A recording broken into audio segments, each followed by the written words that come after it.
What's good, lovebirds? So in today's video, I'm going to do a little bit of a follow-up from yesterday's video or the day before, I don't remember.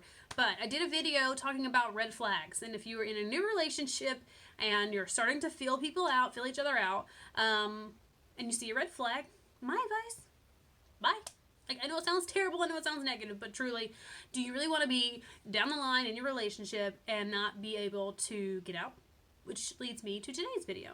So I've talked to people before who have told me their issues or problems or concerns or whatever in their long-term relationships, and they feel as though they can't get out. So what do you do when you cannot get out of a relationship? I don't know if this is a good topic for me to cover because I don't believe that personally.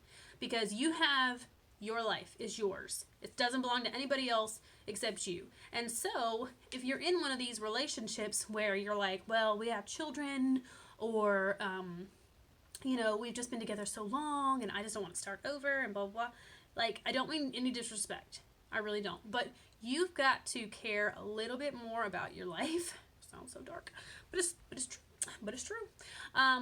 In all seriousness, if you feel as though you're in a relationship that you cannot get out of, then you are in a bigger problem than you even realize. Because relationships are what's the word I'm looking for? Optional. You don't have to be there if you don't want to be. And I'm very, very passionate about this subject because as a product of divorce, everybody in my family is divorced. Everybody has some line in there. I mean, in my family, you're more likely to get divorced than even married. It's one of those things. So when I got married, I knew that, the odds were stacked against us, and I still did it anyway because I knew that I was in a relationship that I was happy with, and I was in a relationship that I didn't see an end game, so went ahead and did it. But what happens and what do you do if you feel trapped or if you feel even scared to get out of your relationship? And my advice is to leave anyway. I am personally not going to waste my time or even spend any of my time with someone that makes me feel anything less than amazing. And I mean, not at all times.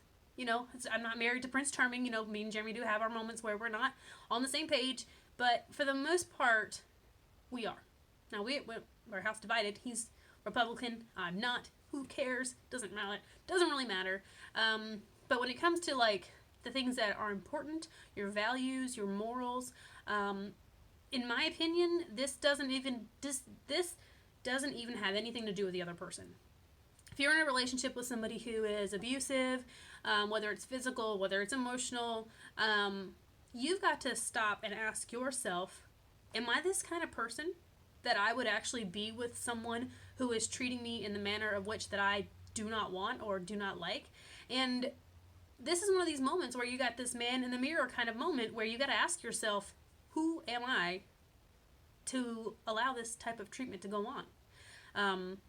If you're in a relationship where it's not necessarily any type of abuse, but you're just not happy and you think, well, we've got kids together, or I've invested so many years in this, I just don't really see the point. The point is your own happiness.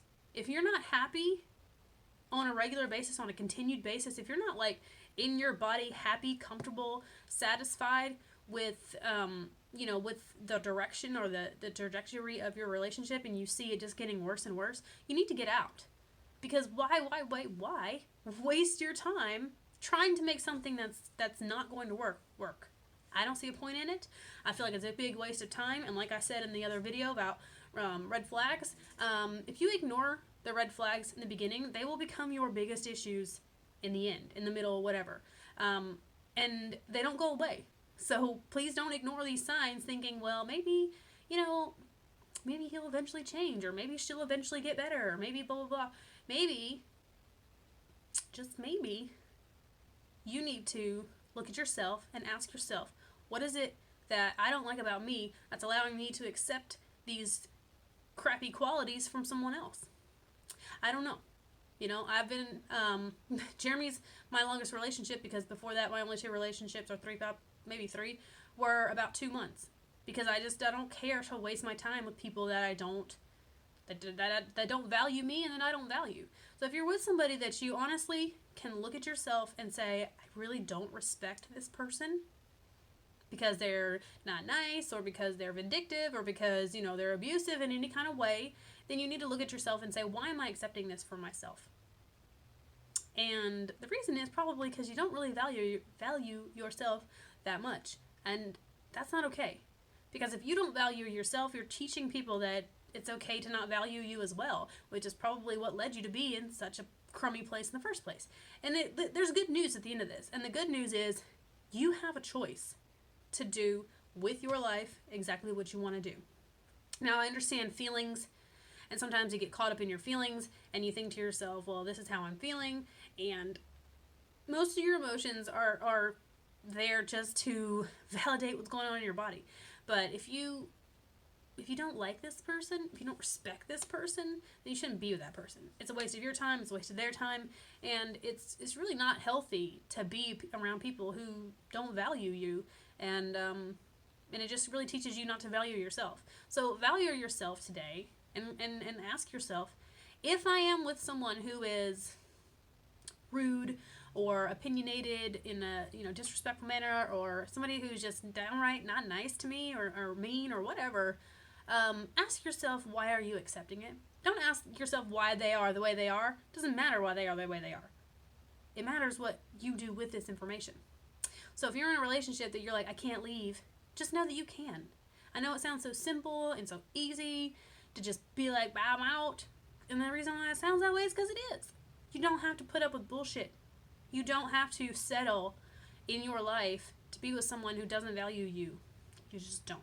And I wouldn't. So, love is respect. If you respect that person, you'll talk to them, you'll communicate better, you'll trust each other, and you'll find that loving that person just becomes a little bit easier and more natural because you respect them for who they are and what they are. And if you are with somebody that you don't respect, then you shouldn't be with them, because you're not going to treat them right and they're not going to treat you right, and it's just a horrible cycle that you just don't want to get into. So, don't ignore the red flags. Be all right with being single if you are, and you're trying to date and you see a red flag. It's like, well, I don't want to be single forever. You won't be single forever. But you will be miserable if you decide to ignore a red flag and be like, maybe that's just a fluke. Maybe that's not who they are or how they are. It could be, though. And why ignore that? Why live with something that you don't even like? So if you feel it from the beginning, just realize it's going to keep going. Just get out of it.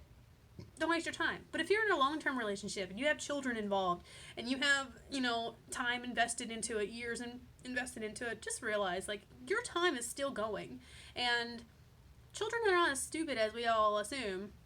And if you are with someone that you don't like and don't respect, and you're with them because of the children, understand that your kids are watching you decide to live a half life for their sake. And believe me, that doesn't do any good for them either.